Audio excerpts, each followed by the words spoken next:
Okay, so in your best English accent, tell me about duality.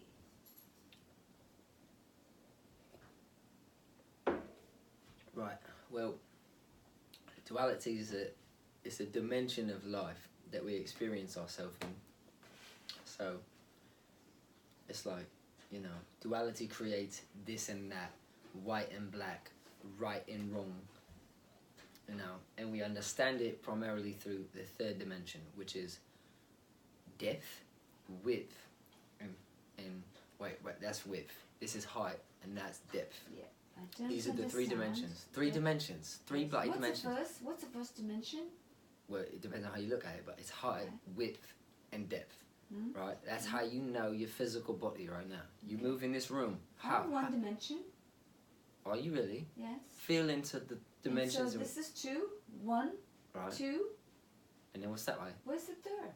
You just did 2 of them. You can't turn left or right then. Apparently, according to you can't turn left or right. I can. Well then, what's that and that? That's 3. Oh right, that's what I'm saying. Alright. And so how do you move within the 3 dimensions? I don't know. How do you experience your life as a human body within space? Go like this. Right, you walk. And then what did it take for you to walk? I'll answer it for you hypothetically. Muscles. Right, muscles, right. But it took time. It took time. Strength. Yeah, time though. Health. No, time is the dimension. So time is the 4th dimension. Muscles. She's not listening to me. 4th dimension is time. And so the idea with, she wanted me to talk about duality in an English accent, so I'm doing that. And I've got a bit of rosé in my system, and I like rosé a bit. It's not the best taste, but I like the warmth that it brings about a certain warmth, and I'm in Padmasana right now. And it's the box wine? Right, which apparently is like a cheap wine, which that's alright with me. So it's like, I'm really only qualified to talk about a certain couple of things right here.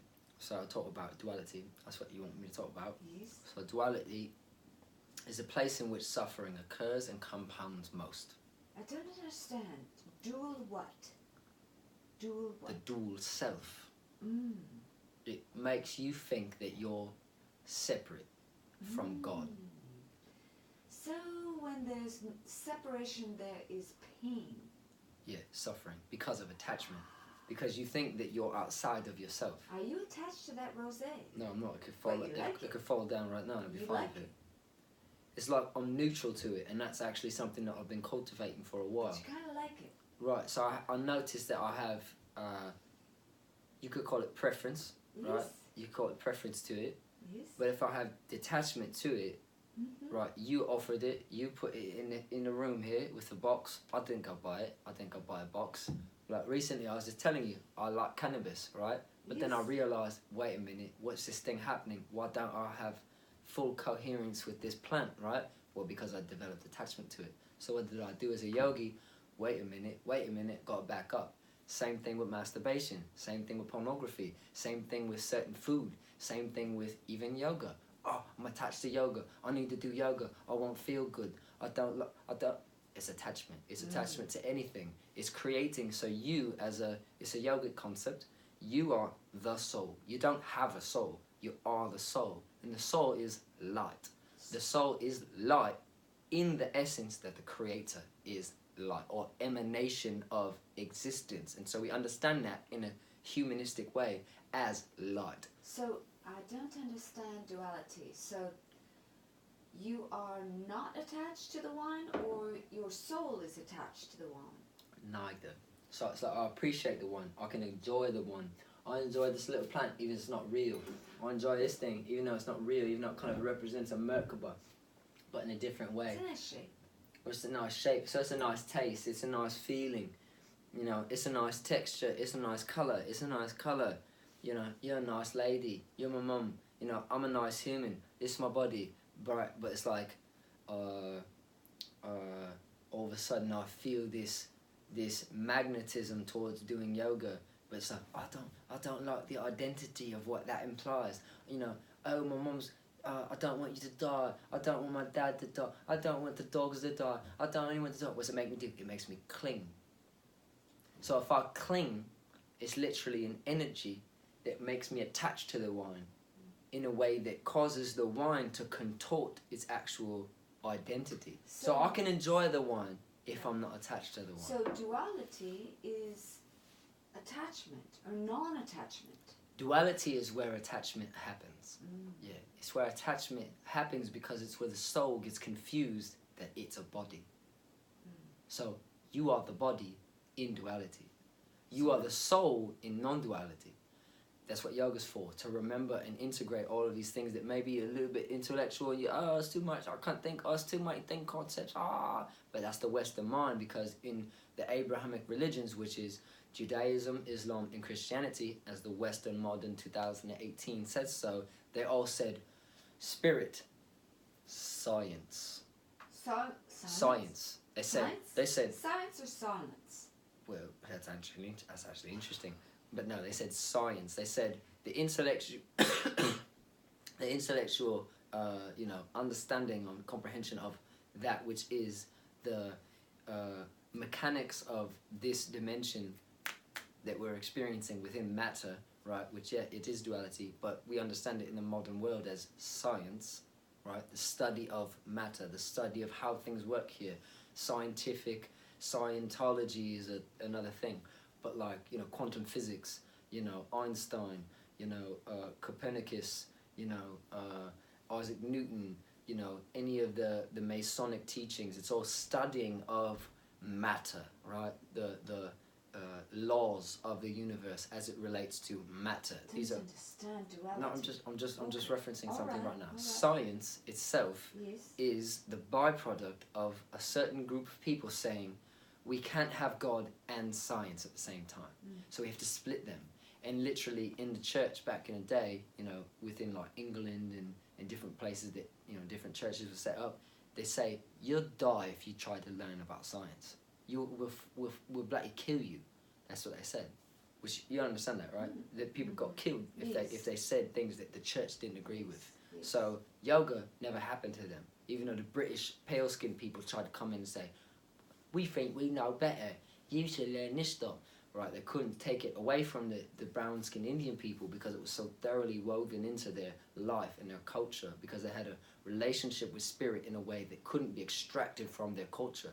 It wasn't just in churches. It was yoga was something that they took home with you, and you prayed to the water, and you prayed to the elements, and you treated animals right, and you treated each other right. And so it wasn't just segmented where God is in the church, and then when you're outside, debauchery and rape and pillaging and all this shit could happen. That's not what happened in India, but it's what happened in England, right? So that's a reference to duality. It splits things. It literally causes a split between matter and spirit, whereas an integral philosophy or a non-dualist perspective says matter can't exist without spirituality. And we can't comprehend spirituality without matter, because we are matter. And so the vehicle through which we attempt to comprehend spirituality is with our material body, with a brain, ideas. I've got to write it down. Other people wrote it down. There's history of what other people thought. So this is the idea of duality being segmented into science and spirit as an idea of religion, right? But non-duality, which you've heard me talk about a bit, non-duality, what's the point? And I've said to you, I'm interested in suffering as little as possible, eventually, and ideally, no suffering at all. Who is the Buddha? What's the idea with Buddhism? Where there's no self, there's just void, there's just emptiness. Well, that's kind of a different framework to approach the truth, approach it to and from and with, right? Dogs barking, I'm here with you, there's light, I've got wine, 9 minutes, 18 seconds, right? So it's like, we're having a conversation about duality in duality. What's the point? Well, hopefully there's people out there, not hopefully because we don't hope because it prolongs the moment, but we trust that there's people that will receive benefit from talking about non-duality in this way. Awesome. Cheers. Cheers. I'll keep going. Is that it? Do you understand duality as a concept? Could you tell me a bit what you understand about duality? No. So if someone said to you, I heard your son, he's talking crazy about duality.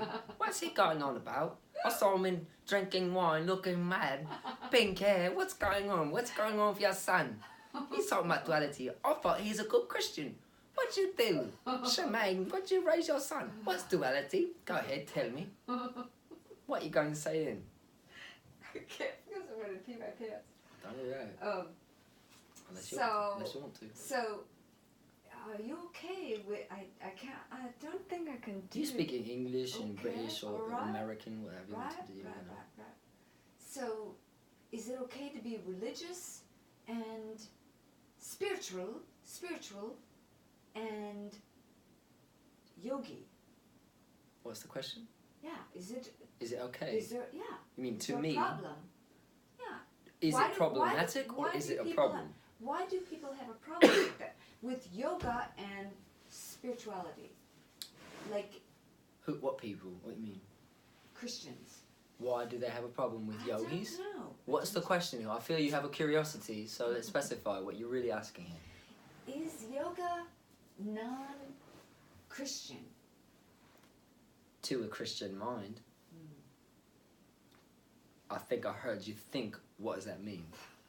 Did you think that in your mind? You said, I don't know what that means. What's that mean? Did you think that in your mind? Yes. Right. So the question is, what is a Christian mind? That's a question, right? So, you've heard of this man named Jesus, right? So, from what I've understood, and I've only heard the man that you call, and I call, and maybe many other people call Jesus, I've heard his voice one time in my entire life. And I'll say it so profoundly because I know it to be true. I know it in my blood, in my veins, in my bones. As a human, I had this experience December 27, 2016. I was at my sister's house in Houston, Texas, and I was listening. I was sleeping in her daughter's bed. Her daughter wasn't in the bed. I was sleeping in the bed by myself, and there was a Barbie, kind of like a castle. It was like a big house to the left. Well, I was like this, and the little Barbie house is right here, and it's lit up with pink light. And I wake up, and it's 3:30 in the morning. I check my phone, my iPhone. I think it was a 6 Plus at that time. No, I didn't have a 6 Plus. It was just a 6, iPhone 6. And I look, it said 3:30 p.m., 3:30 a.m. And I hear one word, and it says, Paul. And my bones shivered, and I shook. And I knew, like, as if it was you, my mother, or my father, or my own, as if someone said, did you just scratch your face? I said, of course I just scratched my face. I know I just scratched my face. It's so clear to me that I'm scratching my face. That's how clear I knew that it was the word of the man that has been called Jesus. In that moment, I also knew that his name's not Jesus. I know that it's a word that has been associated with a reference point that was once a human being that has now become a non-physical reference point for any human who desires to truly commune or merge, that is, harmonize or unify with the divine, with that which we come from, with spirit, with source, with creator, the source from which all comes, with God, as you like to call it. And so, from what I understand, the letter J didn't even exist when he was a man, Hebrew. He was a Hebrew, and this is about 2,018 years ago. And so the letter J didn't exist. They didn't say J, Jerusalem. They literally said different enunciation of vowels and consonants. And from what I've been shown, his name was Yahushua HaMashiach, or Yeshua. I don't have full clarity on it because I've heard so many of a variety. But either way, those three things, Yeshua, Yahushua, Yeshua, or I'm sorry, Jesus, Yeshua, Yahushua, those three terms, they point at that man. Regardless what you're really talking about, they point at that human. And so he lived a real life. I was a real human being, Yeah, he was the Son of Man, but... Son of God. Yeah, he was the Son of Man, and he was also the Son of God.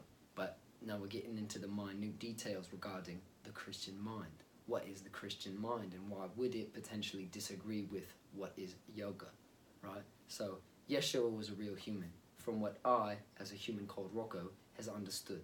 Yeshua was a real human being. He lived a real life. He was a yogi Christ, as said by Paramahansa Yogananda, a yogi Christ. And so he was an alchemist. I've read that he learned how to use herbs to heal people. Put this in your tea, love. You're sick. Drink this. Let me do this on you. Reiki. Let me do this on you. Healing modalities, right? He was an alchemist. He understood how to use herbs and different. He said, "You need to wear this amulet. It's a stone. Put this around your neck. Pray. Do these different things. It assists you in coming to alignment with your spirit." So he was a healer. He was a real human being. He lived a real life, and he had this mate with him named Mary, and she was a real, actual alchemical priestess. And they did sexual tantra together, and they had merger and harmony together, and not to just have sex and pleasure, but to have spiritual knowledge come to them and spiritual union. And so then these Romans are like, man, well, really the Jews were like, this he's mucking up everything. We got to put an end to this man. He's making people think that, they don't need to pay taxes, and they're not their bodies, and that means they don't need to pay their taxes, and this is causing all kinds of a stir. What do you think we should? Kill him! Kill him! Put him on the cross! No, we shouldn't do that. It's a bit extreme. What you guys think? Kill him! So they killed him, right? They put him on a bloody cross, they tortured him, they made this whole public thing about it to show a point, to make a point. And what you say, even on what, Father, why have you forsaken me? Oh, I'm still a human. Well, what's happened then comes back. He said, oh man, I'm the one. You can't kill me. I'm not my body. You're not your body either. Even though you killed me and you put me through this awful torment, I love you as if you are me. And so his doctrine was love, right? He did this amazing thing. Why is it so amazing? Because it seems to be real. Why does love seem to be so real? Because we've all felt it in moments of our life. And so this man seemed to neglect his own body, seemed to neglect his safety, seemed to neglect his social responsibility, and went the opposite way and became a revolutionary. Who is Martin Luther King? Who is Gandhi? Who is Nelson Mandela, etc.? Who are these people who say, I don't need my body. I seem to have something in my heart that makes me feel called to use my body to serve my brothers and sisters. This situation seems wrong. How can I help, Lord? Please show me. Some kind of insight comes in and they take action. So that's what happened to Yeshua. Then the people who told the Jews, from what I understand, Mel Gibson assisted me in my learning. The Jews kill him. The Romans approved it. Yeshua's done. He's gone. What happens then? People are in panic, right? Then John goes to this man. He's like, we've got to write his story. We've got to tell people what happened. We've got to help. All these people are saying, it really happened. They don't think it happened. They think it's a myth. What we got to do? He came to me. Mary's still alive. Mary, what are we supposed to do? Write his story. Tell the truth. What really happened? You saw it with your eyes. You betray him. You betray the truth. You betray God. Tell her what really happened. Tell her what really happened with your life. So they write it down. Who goes around and collects the stories? A man that used to be named Saul, who's riding a horse, persecuting these people who follow this man named Jesus. And now he's persecuting. What's going on? I can't see. What is this experience? I am Yeshua. Saul, you must listen to these voices. I am the truth. You know who I am, mate. Stop it. Stop the mucking around and killing my people, man. What's the deal? I'm always about love. You following the Roman doctrine. You crazy, man. Listen what's going on. Saul's blind for 3 days. He goes to, what's it called? Tarsus? But he's on his horse and he's riding to, I forgot how the story goes. Yeah, Tarsus. No, he was from Tarsus. But he was on his horse riding to, yeah. So a man named Saul was riding on his horse and he's going to this place. He gets knocked off the horse. They said it was from the holy light, from Yeshua himself, from Jesus. Knocked him off the horse. He went blind for 3 days. Had kind of something like a migraine headache. Couldn't see. Had a blinding white light in his eye. And it was filled with the presence of God. So then he goes to the city. He meets a healer. The healer does maybe Reiki, maybe something else on him. His sight is restored. Long story short, changes his name to Paul. What's he dedicate the rest of his life to? You met him. You've got a story. I need to collect it. I need the truth. I need nothing but the truth. That's the fake. I don't want that. What's you got? That's the truth. Let's go. And he collects it and he assimilates it. And not him by himself, but several other people. They collect the teachings of the first-hand accounts of the man that many people know as Jesus, who was the Christ, or the crystalline component of the human being, which is the light moving into the human, crystallized into a carbon state, which is the human, but referencing not the human, referencing the crystal component, which is the light component. And so he is the Christ. He was the Christ. He still will always be the Christ. And so this story was comprised of people's actual first-hand accounts. What did Jesus actually write? He didn't write a bloody word, but he lived it. Other people told the story for him because he affected people that intensely. And then what happened? I don't know the exact date, but a Roman emperor named Constantine, he comes around. He says, what's going on over there in Jerusalem? All this stirs causing, I don't like it. I've got my wig on. I'm in Rome. People kill each other. I like it. Where's my wine at? Where's my grapes? Oh, my wine's gone. I want more death. Make more entertainment. Right, living in Babylon, quote unquote.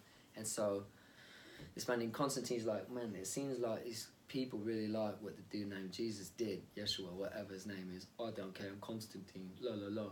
And so he says, well, let's capitalize on it. Let's make a real killing out of it. Even though we're the people who killed him, let's support his movement. Let's institutionalize it. We're all Christians now, aren't you? Yeah, of course, Constantine. We don't want to die. Right, exactly. We're all Christians now. Yes, exactly. Yes, exactly. And so they fall in line and they start doing this charade. Move forward. They end up augmenting what the Bible says. The book that they comprised and compressed into a thing became the Bible. And the Romans ended up, from what Rocco understands, which is the voice that speaks now, the Romans ended up altering certain aspects of the Bible. So like, imagine me telling you a thing like, and then the age will end. That means one thing, right? And then all of a sudden some other guy comes around and says, let's change age to world. That'll really fuck with him. Yes. And so then all of a sudden a little kid in Ohio is reading it in 1955 and says, the world's going to end, no. Right, little words like that change and creates electromagnetic shifts in people's beings. And fear, right? Fear, not love, fear. And so this is how the Christian mind was developed. Through the augmenting of what Yeshua's teachings actually were, through history, through time, into the Middle Ages, into Europe, into England, into what became the medieval times, where eventually a man named King James came, and King James was like, we should change this, we should change that. What's that talking about loving women? Off with that. Women should be servants of men. Off with that, off with this. And all of a sudden the Bible becomes this wild thing, right? It's got a lot of truth in it because the man named Yeshua was the real deal, right? You can't hide what he was. But all of a sudden, several people passed what he did in real physical time. How did you move in the third dimension? Time, what's that? The fourth experience, or the fourth dimension through which we move our bodies in this space called space, 3 dimensions. So all these augmentations, all these changes happen. And literally a schism starts to take place in the mental state of human beings who were born into bodies within the doctrine of that which was literally controlled by the church, and then you've maybe heard of the Knights Templar, right? So people literally said, the church is bloody mad. We've got to kill the church or get out of here or rebel in some way. And so they're like, let's get out of here. Right, I'm not an art historian or even a theologian, right? This is just stuff coming through, and Rocco's got the information that he's got, and we're doing the best way to just assimilate it for who it's meant to, get to. And so, that's how the Christian mind was developed, right? And so the yoga, this entire time, humans went into the Himalayan mountains. I don't know the exact date, right? So let's say it's 2018 now. 2018 years ago, right? People were doing yoga in the mountains of India, right? People were realized. And so they say, where did Yeshua go between age 13 and 33? I've read in several different accounts that he went to India and he studied with Buddhist monks and he studied with yogis. Why did someone named Yogananda say that he was a yogi Christ? Why did he do the certain things that he did? Why did it look like Reiki to some people and look like magic to other people? Maybe ignorant, maybe unknowing of what he was really doing, right? He was doing these things that he learned from people maybe in other places that they didn't have context to, right? We know someone who plays guitar, right? he played guitar masterfully, right? A bunch of people never seen guitar before say, he must be the god of that.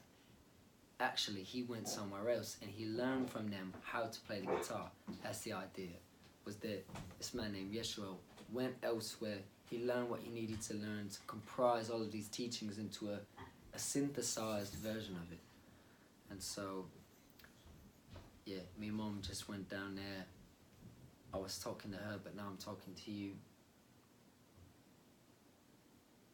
That's really it. That's the birth of the Christian mind, which is really where duality comes from. It's not like the duality can't exist in a yogic mind. Well, that's the thing. It really can't. Not a true yogic mind, but like, what's a yogic mind? That's still an idea. So from what I can tell, right, I'm inside of a human body named Rocco. This body started doing sadhana 2 years ago. Every day, missing a day here and there. Every day pranayama though. I've literally done pranayama every day for the past 2.5 years. And so that's literally augmented my experience of reality. And so what is the yogic mind? Well, I think I'm still approaching or nearing that. What is the Christian mind? Well, I can see the effects of what Christianity has on the modern experience, and it does cause it to split because it causes it to value science and the socially approved measurement of mental validity and spirit, but it causes the segmenting. And so, right, back to it, that's the Christian mind. That's where the Christian mind comes from. Awesome. And that's where duality comes from. Awesome. Yeah. Yeah. I like it. In a nutshell. Does that make sense? It does. So, could you tell me, in your own words, not getting into the granular details, what do you feel like duality is? Being separate from God. Yeah? What? And I would just adjust it by saying identifying as being separate from God. And then I'd further that by saying, well, the body seems to be separate from God.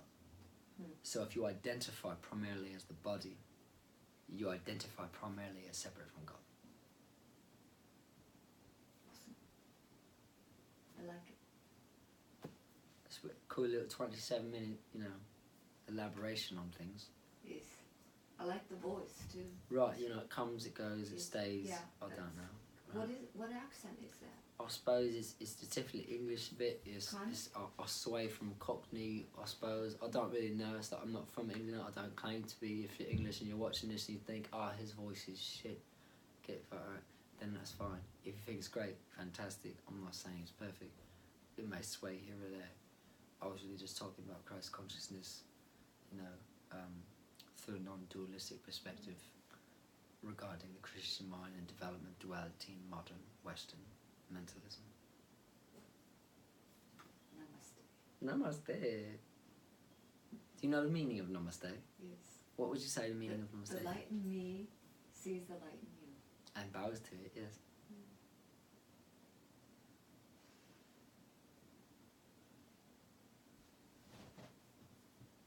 Namaste.